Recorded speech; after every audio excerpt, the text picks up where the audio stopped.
Welcome everyone who's watching today. Um, my name is Tasha Henderson and I have a special guest for you today with me, Cheryl Smith. Cheryl is my client, my coaching client, and I decided to invite her today to this conversation so that she can share with you some amazing things that she is up to currently. Initially, we were actually going to have an informal conversation as a review because we've just finished our 3 months and we're going to continue for the rest of this year. But we just kind of wanted to check in where she is and reflect on the work we have done. And then from that, I came up with the idea to share with you about everything she's doing, because I'm always so inspired to see the progress, and also especially one project that Cheryl is creating right now that is inspiring so many people and helping so many people. So I thought maybe someone who is in my coaching, my Facebook community might actually benefit from it as well. So just a little bit about Cheryl. Cheryl is a charge nurse in the hospital here in Scotland, in Dundee, at the respiratory ward. Cheryl is also a coach helping people, especially those who struggle with some mental health problems. And she's a huge advocate for mental health awareness, which comes from her own personal story, which hopefully, Cheryl, you will share a little bit about as well with us. We met a few months ago. I think it was at the end of the summer last year. We were introduced by a mutual friend who thought at the time that you would maybe benefit from conversations with me, because you were going through something at the time, and he thought I could help you both with where you were mentally at the time, but also he knew that you were creating this big project, and if we combined our where you are and what I'm doing together, you can create, or we can together create something really amazing. So have I missed anything about you, Cheryl? Is there anything else you would like people to know about you, or we can go on to talk about your project? I think that's a lovely introduction, Basha. Thank you. And yeah, I think as I talk, some more things about me will come out, because your personality does. So yes, thank you to our mutual friend who actually had a vision that I didn't think probably either of us could see. And I can't believe 3 months into coaching, this is where my life has become.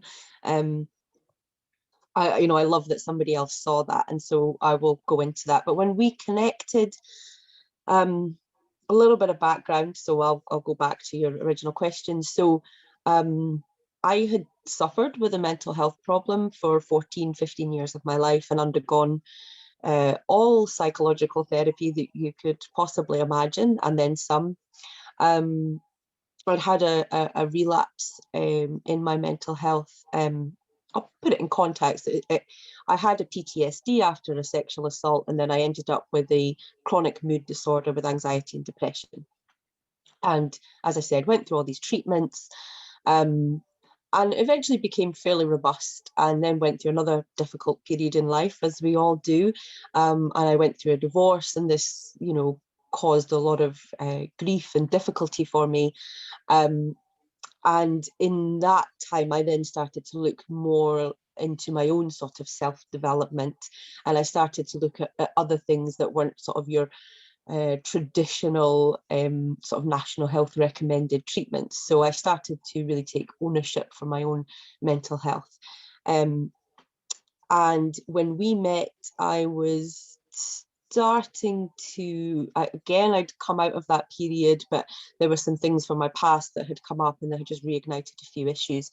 And so originally the connection, and I certainly connected with you thinking that you would be helping me through that difficult period. And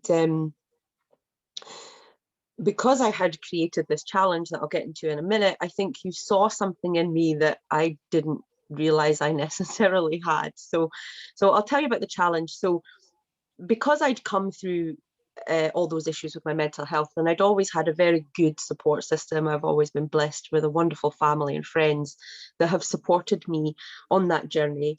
But I realised that not everybody was in that fortunate position. So I was very enamoured with a mental health charity and their work that they do in supporting people, and supporting people who support people with mental health as well, because that's just as important. I read a book about a woman who had run the length of New Zealand. I think I got about one chapter into it, and I knew I wanted to do something like this. So to learn a little bit more about me, I'm a very keen walker, and walking had always been something that helped my mental health as well.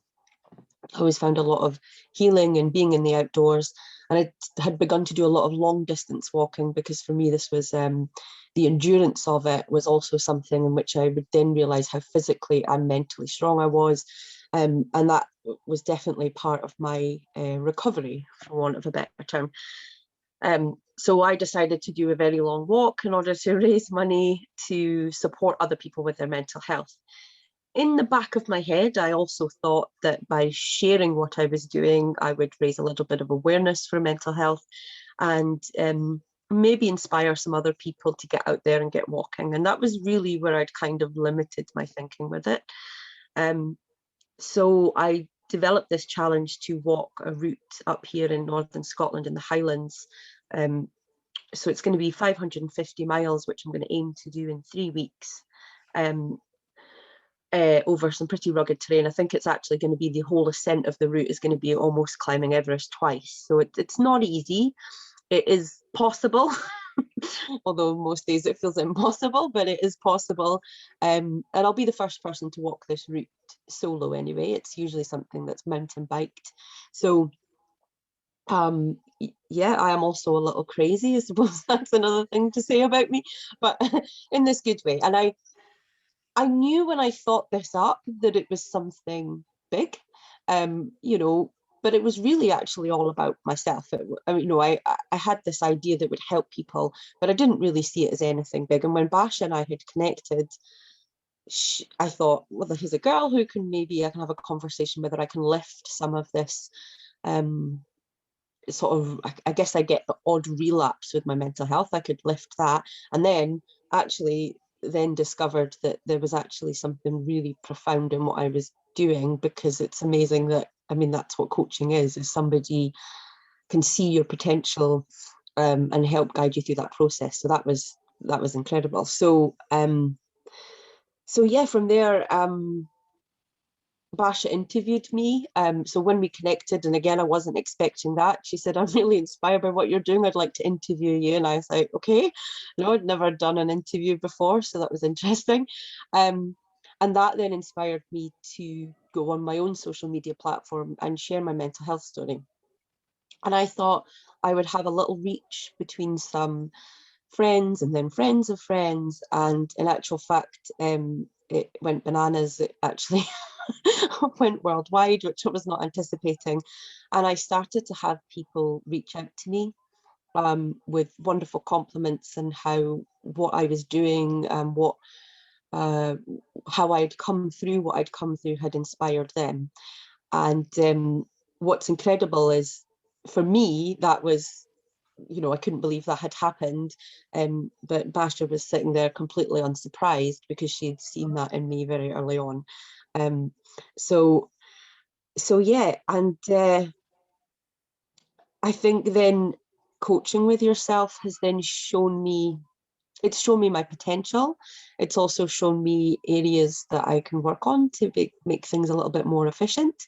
And it's actually created so much more opportunity in my life. And it's phenomenal to sit here 3 months later after we started coaching. And I can now sit in front of you and say I am in fact coaching other people through their mental health now. I think potentially that's going to be something I'm going to end up doing full time. And I could never have anticipated that right at the beginning of our conversation. So yeah, that's where I am now. Thank you for sharing this, Cheryl. And Yes, I have to say your challenge, when I first heard about your challenge, first of all, I thought this girl is bonkers, but like really amazing bonkers. And I loved it, you know, because you have to be, um, you have to be a little bit of like, you have to be a little bit crazy to be creating challenge like this, and doing something like that. As you said, you're going to be the first person who's walked this whole route on their own, right? Mhm. Basically sleeping in a tent for most of the Yeah, time. which I've never really done before, not on Mhm. my own anyway. So Yeah. that's So fun. I was like, straight away when you shared this with me, I was so inspired. And then I just remember what really stuck with me is you were sharing this with you were just saying, I'm just really hoping that a few people will get inspired and maybe it will help someone. You were just like really seeing it as like a just a small thing. Mhm. And then I saw straight away, oh my goodness, that's going to be big. That's going to help so many people. And I just straight away felt inspired. Oh my goodness, I would love to work with this girl, because what else is possible? If this is possible for her, and she's seeing it as like, oh, just a thing, a normal thing, what else is possible for this girl? So so I'm really curious, Cheryl. Tell me, what if you were to compare, like, how you're seeing where you are right now compared to where you saw yourself then, or where you were then, what Mhm. are the differences? Okay, so um, I think before we connected, I was self-motivated, and you know, I was somebody who was high performing in the role I was doing, and I didn't, not that I didn't see there was anything wrong in my life, or it's wrong is the wrong word. I didn't really see that I had even more potential than that, because I think I thought I was already doing, I don't know how to say I'm doing a good job. No, this is the correct terminology. It sounds actually sort of like I wasn't in a good place. I was in a good place. Um, so I didn't realize I could be in a better place. That's the better way to term it. So um my life was going well for all intents and purposes, odd things that could have improved. Um, so I would never have thought about coaching thinking I could expand on that, because I already had the foundation of it.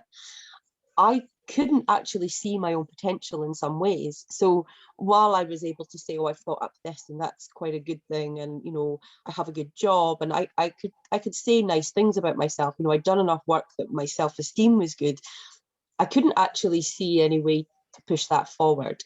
And so 3 months later, the difference for me is that I've expanded on what I already was, that foundation I'd already created. Um, and now it actually, for me, I would say that life is more what I would call effortless. When we connected, I was very caught up in my thinking, very practical. I have a very practical job. And so I was applying my thinking to absolutely everything I did. So completely practical.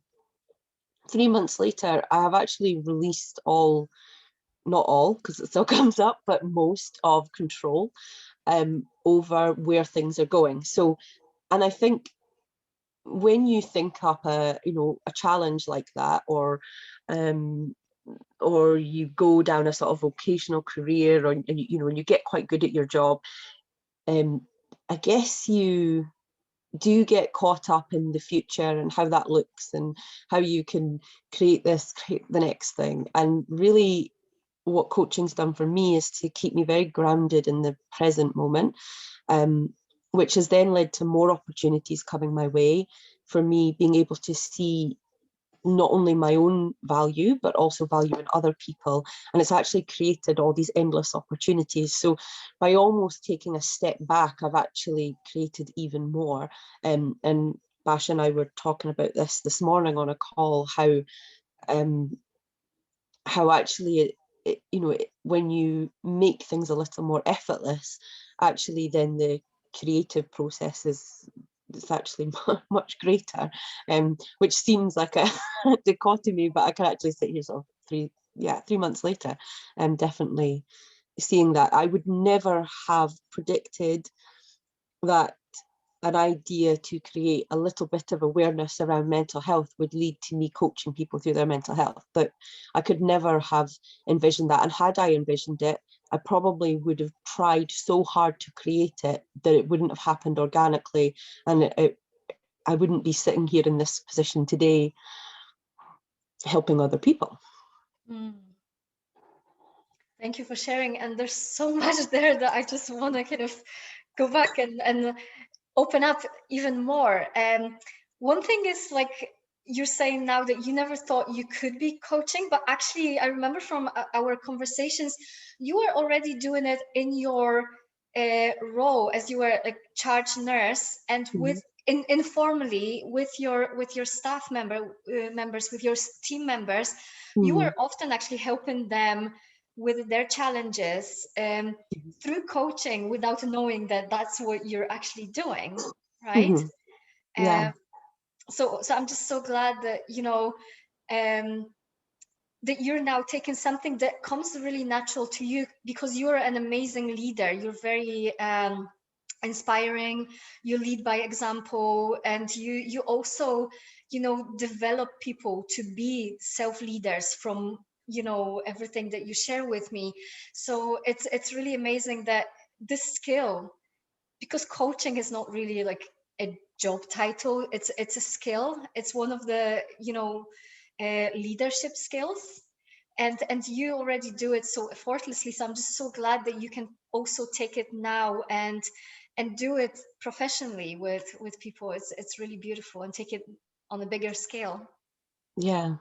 And having said that as well, when we connected, I didn't actually even see myself as a leader. I was in a leadership position. I saw myself as a manager, and you know, I understand these to be integrated but different, and I didn't actually realize that I had a real knack for that. And to be honest, you know, set aside the fact that I'm now, you know, looking into the route of coaching, working with you has actually improved where I am in my job. My leadership is completely different now to what it was, because somebody else was able to see where my strengths were, and I didn't know that I had those strengths, you know. It then meant that I was, you know, I was able to, it's like having your eyes opened to what you are, what your potential is. And I was actually turning up and showing up to work in a completely different space. And I've certainly had that feedback from my team and from people above me, that they've seen a real shift in me. You know, even if, you know, like for me, when I'm, you know, when I'm thinking about, you know, potential coaching clients, it's bizarre, because even if you are where you want to be, you can actually always become better, and because you can then see the potential that you have. And it's not that I was doing anything wrong, it's just that I was putting a lot of thinking behind it. And I think Basha and I spoke before this interview, and she kind of wanted to touch on the fact that I used a lot of tools, because I'd learnt these through my mental health journey. So are you happy for me to speak to that as well? So I've gone off on a tangent. I do this a lot. I will apologise, but yeah. So when I met Basha, I think I've learnt a lot of tools that I would apply in my life and in my work, and that would help me to be the best I could be. And this is massive in the self-development community, you know. When I met Basha, I read probably every self-development book out there that hasn't been written in the last year. I watched endless hours of YouTube. I had a massive morning routine that if I was to, for some reason, sleep in and not partake in my morning routine, I was like, that's it, I've not made my bed, the world's gonna fall apart. Not quite as bad, but as an example, you know, I was doing things like practicing gratitude, I was meditating, and I had all these tools. And through our coaching, I've actually dropped a lot of those things. And some of these things I do actually very naturally now. So for example, gratitude is a really natural practice to me, but I've actually released and let go of, I guess, the need to control my life and control my thinking. And from that space, I think what has then been shown to me now, and it happens every single day, which is why you said when we connect week on week, you're really surprised by what I bring in, but it's because I have a lack of attachment to what the outcome will be. So I almost go into a week going, well, what will this week bring? And it's a really beautiful space to be in, rather than somebody who would usually write a list of, and I could have told you exactly what my week would bring because it was very controlled and very measured in it. And I think a lot of people who become high performers do get caught up in that trap of creating their life as opposed to often just letting it flow. So I can see from there just how quickly life is evolving and changing, and I can sort of sit here today knowing that the conversation we're having now and where I am, even in 3 months, is going to be, you know, so much greater in a way. Going back to the leadership thing, yeah, I didn't really see myself as a leader. I remember being on a leadership course at work, and I was the most junior in sort of the hierarchy in there, and I felt really, really insecure going into this meeting. Felt like I didn't belong. I had a big imposter syndrome, and then realized that actually, as Basha said, this is something that I actually held quite naturally.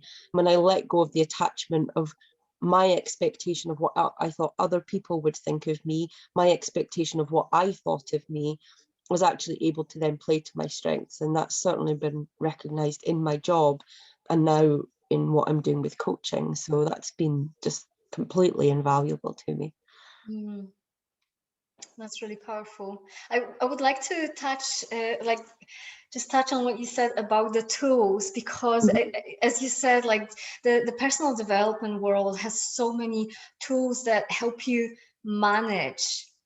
And I see it as just managing our, I don't know, problems or whatever is not working, or when we're trying to do or achieve something, it helps us, push ourselves. But to me, and I have done, like I have used the tools in the past as well, and it kind of helped, but it always seems like a lot of effort to stick to the routine or stick with the tools. And then maybe when you're on a good day, it's easier to do these things, but then when you kind of wake up and you have a, I don't know, you're in a lower mood, you don't actually have so much energy to even like engage with these tools, and you just follow the routine, and then you feel like you're back to square one, and it can be sometimes really discouraging, that disheartening kind of thing, right? Disempowering.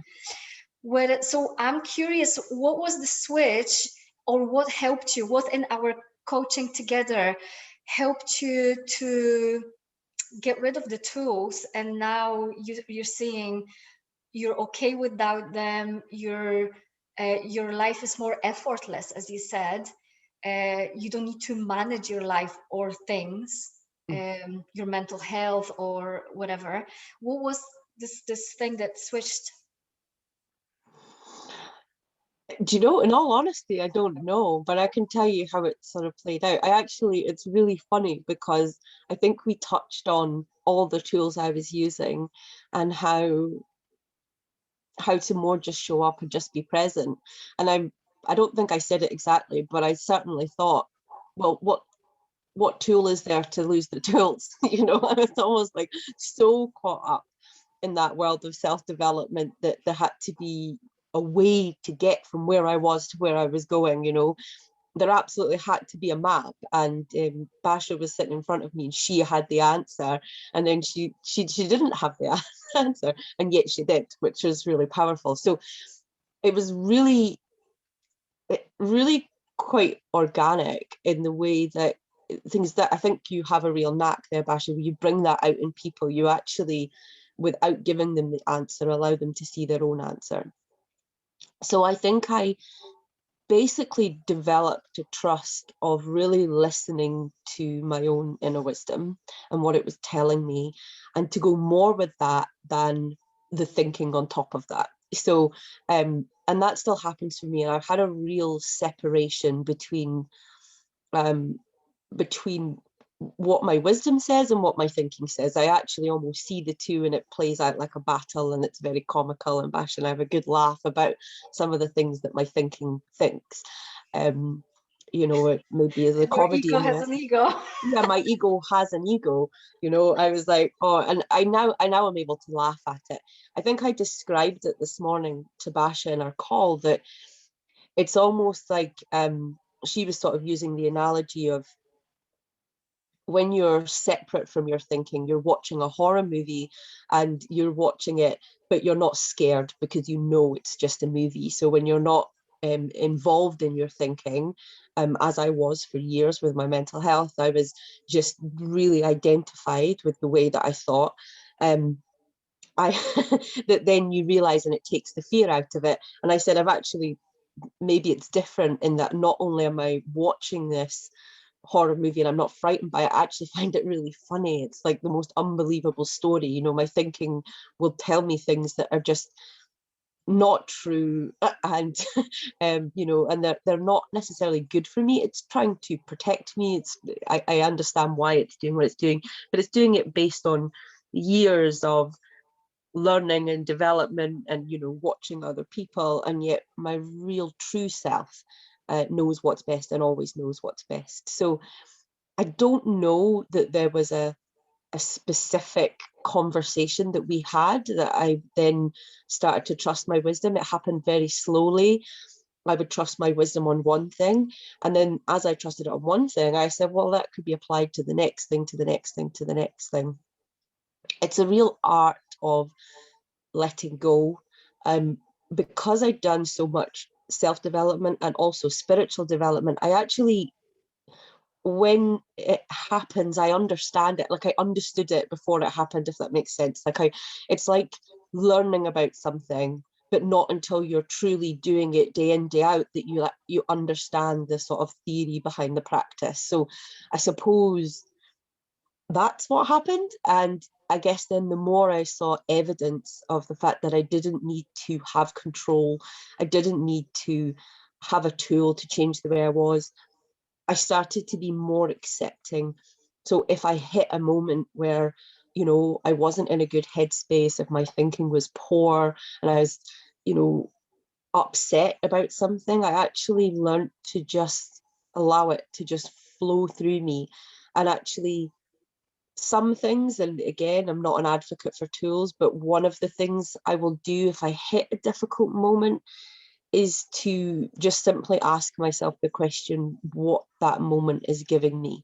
And each, you know, down period, or, you know, or anger, or whatever that, you know, that emotion and that thinking is, in that is an opportunity. Sometimes it's just to have a really good laugh with Basha about, you know, how yesterday I was there and today I'm here. Sometimes it's something that is inspiring for other people that I'm able to share to help them. Sometimes it's something that I will put in the book I'm writing. And sometimes it's funny how it always actually plays out, that I will deal with something and then maybe a week later somebody around me will be going through something similar, and I'm actually able to say, if you just allow it, then this is how it flowed. It just literally will flow through me. So yeah, it's become effortless, but I don't know that there's not a technique for it. I found it really hard to get to that point and really truly realize that and live it. But that's certainly where I am now. Mm. Yes, you know, I actually want to slow this down a little bit because you touched on so many useful things that, Mm-hmm. so basically you said like, I don't actually know what it was, but then you actually described it really well what it was. So, Yeah. but I want to kind of repeat it back to people who maybe are still thinking, so what is this? There's no tool. So if you don't use tools, so what is it?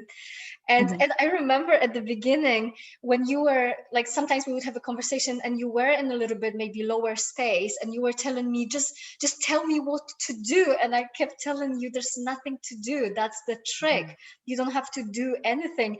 And why I'm saying it is because I know many people, especially those who are very intellectual, who are used to having loads of tools, it feels almost like very unsettling and almost like an insult to their intelligence. Like when something is going on and they want to do something to get out of it, and you tell them you don't need to do anything, they're like, what do you mean? Like, do you think I'm stupid? You know, Yeah. like, how do you want me to just sit here and wait for it to pass? Or how do I like not do anything if something in my business is going wrong or whatever, you know? So what I wanted to kind of go back to, what you said, is the understanding that you don't have to be so scared of your thinking. And so what I see, and I did it in my life a lot when I didn't have this understanding, I used to buy into my thinking so much, and it used to scare me so much, and I had to do things because I was believing my thinking, because I believe that this is my ultimate reality. Whatever my thinking is showing me about, you know, what's in front of me, that's the ultimate reality. So I'm really, you know, uncomfortable with this reality. I need to change it. I need to do something, and off we go to create things from this pretty much distorted space, very contracted mind. When we're in a low mood, we don't come up with creative, like a good creative idea. So whatever you do from that space, it's just not going to be good anyway. It's going to be distorted, or, you know, just not your best, basically. So that's why I always say there's really nothing to do. Just wait for it to pass, wait for the low mood to shift, because it always does. This is the nature of the mind, that it shifts from the lower space to the better space. It self-corrects, right? And you said it, you know, that you just now can laugh even when you're in the like lower space, when you're having some you know, low quality thinking going on. You can laugh at it as if you were watching a horror movie, because you don't have to buy into it, because you know that how you're feeling today is not going to be how you're going to feel, you know, tomorrow, or even in 10 minutes, right? Yeah. So I just wanted to say it. And also really big thing that you talked about is your wisdom, trusting your wisdom, that you know, you don't have to control and manage everything, because you have something far greater than your uh, personal mind will ever create through your personal thinking. um, and it's this inner wisdom that is this always present and will guide you. Yeah. Yeah. And it's incredible to look back on it, and not just the 3 months we've been coaching, but I actually see it in the people I'm coaching now. And I did it myself for so many years, where I would either live happily, and um my mind was well, or I would live in those moments, or I would be unwell. There was no in between. But actually, when I was well, I was also living in fear of being unwell all the time, every single day. Even when things were going incredibly well, there was almost like an inner rhetoric of "for now." And I actually think most people actually live their life in this way, that even when things are going incredibly well, whether it's your business or with your health or your mental health or your relationship, you actually live almost half a life because you're worried about the negative things happening. And as I've learned to detach from the tools and detach from my thinking, I can almost say that I now no longer live in fear of anything. There's, bad things are going to happen. This is life. We're all dealt the cards we are. Some are way worse than others, but we actually all live in life. But you are only living half a life if you're living in fear of your next downfall. So there's that other side to it, that not only do I have less of those down moments, or in fact, I would say now I don't really have the down moments. I'm more an observer of them. But also when when things are going well, when I'm having the good day, you get out of bed the right side, as they call it. I don't actually live in fear of, well, what side of the bed will I get out tomorrow? There's no, I don't know, like holding on to how the future looks actually releases so much pressure. So there's that beauty in it as well. I found it's just, yeah, it's incredible. It's a freedom to be able to let go and not need a tool each time that you hit something, because yeah, I find it sometimes hard to explain, but only because it's so much bigger than I feel like my humanness can understand. So but it's so, yeah, it's just so powerful. Yeah, thank you for sharing that. And I can definitely relate to what you just said. When you were in the good space, you always lived with this knowing that it's only temporary, or almost like the fear of like when it's going to end and when the bad mood or bad day is going to come. And I used to be there, you know, some time ago, before I got this understanding, and before I started living more effortlessly. Just like you, I had this exactly same feeling. When I was having a good day, I was spoiling it with the thinking about, you know, knowing that it's just temporary and it's probably going to end soon. And in my head, the thought was always, I'm going to pay for this good day with the bad day. It was always like that. And then the moment you start thinking about it, then the bad day comes, right? Because you just almost like bring it onto Yeah. yourself. Mm-hmm. Awesome. Yeah. Is there anything else you would like to add? Anything that would be maybe Oh, helpful for people who are, I don't know, maybe in not the best space and would like to shift into a better space right now? Or maybe people who are like looking to create something and are feeling a little bit stuck. Anything from maybe our work together that would be helpful? Or um, I would say, really trust that intuition and inner wisdom. And I actually get people asking me how to do that. And I think it's your gut instinct. And I think anybody, no matter where they are, can actually look back on their life and they'll actually know when your gut instinct is talking to you.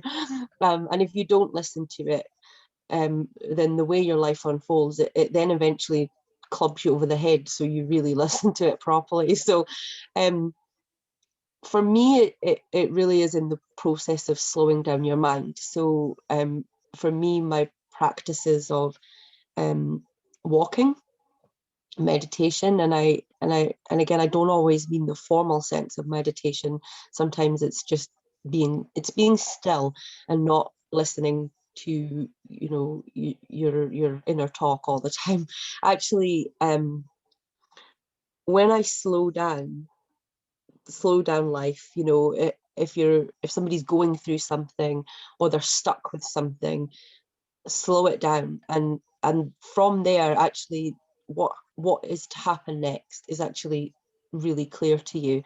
And I remember us having conversations about, I was like, but how do I know, and the thing is, there's no wrong as well. I've always been somebody who would take every opportunity that was put in front of me. Sometimes it served me well, sometimes it's been disastrous, but you do really, I don't know, you just know. It's it's when you meet a man and you say to your mom, how do I know? It's just like, you just know. It's actually, so it's a really difficult concept to describe to somebody. But I think I now find it very easy to see in other people. I can see when they're speaking from their sort of inner wisdom and when they're speaking from their thought. If it feels good, there's a good indicator. If it feels good, then that's a great indicator that it's right. If it doesn't feel good, then, well, why doesn't it feel good? I think as well, I would possibly try to overthink my inner wisdom. Like, thinking on top of thinking was a big problem for me. So even when I, had an inspired thought of how to take the next step. So, whether it was, should I apply for this job? Should I apply for that? I would then try and really think it out. And, we were talking about having lists of pros and cons, and, I had thousands of these lists in my life. And really the answer would come to me in a really quiet moment, usually if I was having a bath or going for a walk or something. So if you listen to that, if you slow down your mind, you start to actually see your thinking more. The two kind of just naturally separate. I don't know. I think it's something that if anyone doesn't understand the concept, we see it in our friends all the time. You can actually, when your friend is speaking to you, you can actually hear the undertone of what they're saying so easily, and yet they will talk incessantly for half an hour about the same problem, and yet you can see it as clear as day. They just can't, but eventually in that 30 minutes, they do a full 360 and they get to exactly what you can already see. That is completely natural. It's completely effortless. It's not actually something you need to do. It's not a technique, right? What we're saying. So yeah, to get out the way of your thinking, the quickest way for me has been to slow down my thinking. Once I slow it down, then I see it for what it is. We teach it in nursing, reflective practice, all the time, because when you're in a situation, you don't see it. When you come out of it, you actually see, oh, I could have taken this action, I could have taken this action, and that's where your learning is. And even if you can't see a way at the time, again, at some point you always do. That's I certainly know that to be true. So whatever somebody is stuck with, eventually, your inner wisdom comes out, whether you want it to or not. It is absolutely effortless. I don't know if that answers it. It's such a bizarre concept that as it happens, you understand it, if that makes sense. Yeah. I love what you said, that sometimes we can only see the growth and the clarity in the hindsight. But at the same time, I even when we're going through something, even though we might not see that we are guided by wisdom, I see that we are always guided by wisdom. It might not be shining through as much then, because when we're sped up, the mind is noisier, is more noisy and more like louder than the wisdom. The wisdom speaks more subtly, and right, but at the same time it's always there, and it's always guides us. And sometimes that guidance might be even like, you know what, try to get to the worst place you can be so that you can learn and then get out of it, Yeah. but it's always there. But in the hindsight, whenever I'm going through something and it feels quite heavy, and I still do, we all do, even when we have this understanding of how things work, how our mind works, and how we create our reality through thought, we still get caught up sometimes. It's just you get out of it quicker, in my experience. And also I always see growth at the end of it when I get out of it, so recently I feel, when you're in this place when it feels like really uncomfortable, and you kind of, in the past I would like definitely look for something to make myself feel better, to just like distract myself from this uncomfortable feeling. Right now I'm actually like really honoring this feeling, and I see it as growing pains, because Yeah. every single time when I get onto the other side of it, I see growth, I see some clarity, I see, it's almost like I jumped the level. Yeah. So That's true yeah. of everybody, but it's why, if you want, a technique when you're going through something difficult, as I'd said before, simply asking yourself the question, what is this doing for me? What would I get out of it, I suppose, for want of a better term. It actually helps you to say, well, this is going to help me to relate to somebody, or it's going to help with my business, or it's going to help me to, as you say, grow. Even if it's helping you to learn that that's not the right way to do it, that's still a form of development. And I had this the other day, that we had horrendous snow here, and this whole pandemic, because of the work I've done, I've never really felt any distress about the pandemic. I haven't ever, I mean, I've seen horrendous things, I've watched colleagues disintegrate, I've seen it happen to other people. I've never personally experienced it. And I was driving into work, and I burst into tears when I saw work. I had a thought of, I can't do this. I'm exhausted. I've now had no sleep. I've had to get up ridiculously early to get myself into work. I have nothing left. It's been a year. I'm done. And I actually asked myself, and it's only, maybe in 10 minutes, I switched the way I saw it, because I said, well, what is this teaching me? And I'm actually, doing some work, helping people in work to deal with the trauma that they've seen over the past year, and to help them to come out of it. And my, my inner wisdom said, well, if you've never experienced it, then how can you have that compassion? So you only need to experience it for 5 minutes to know what it's like to dread going into work. But when you're speaking to somebody who is facing that every single day, you're actually able to help them with a bit of a deeper insight into it. So there is nothing that can happen in your life that isn't actually going to help you in some way, is now my real understanding of it. And that's a big, bold concept that I've come to in the 3 months that we've been working together. I had no idea that's where this would go ever, but it's probably the most powerful, life-changing concept that you can have, I think. Yeah, that's a beautiful realization, beautiful insight, that whatever you're going through, it's actually going to teach you something. And I guess it really helps you just drop into surrender, because you know that whatever is happening, good or bad in your life, is there for a reason, and it's there to help you see something, learn something, grow, or maybe give back. Yeah. It is so powerful. Mm-hmm. Do you think it's a good place to end this conversation? Well, it doesn't get any bigger than that, right? So I don't think we could top that. I mean, I love this stuff. I could talk about it for hours on end. But we're both very busy, and I'm sure anybody watching has 101 things they need to be doing. So yeah, it feels like a really nice place to stop. But thank you. It's a lovely conversation. Thank you for your time, Cheryl, and for sharing everything you've seen, you've learned, you've experienced, and also thank you once again for first of all creating the challenge you're creating, because you're doing an amazing work, and as we said, inspiring so many people and helping so many people through raising awareness and raising money for this charity as well. So thank you for that, and thank you for sharing about it.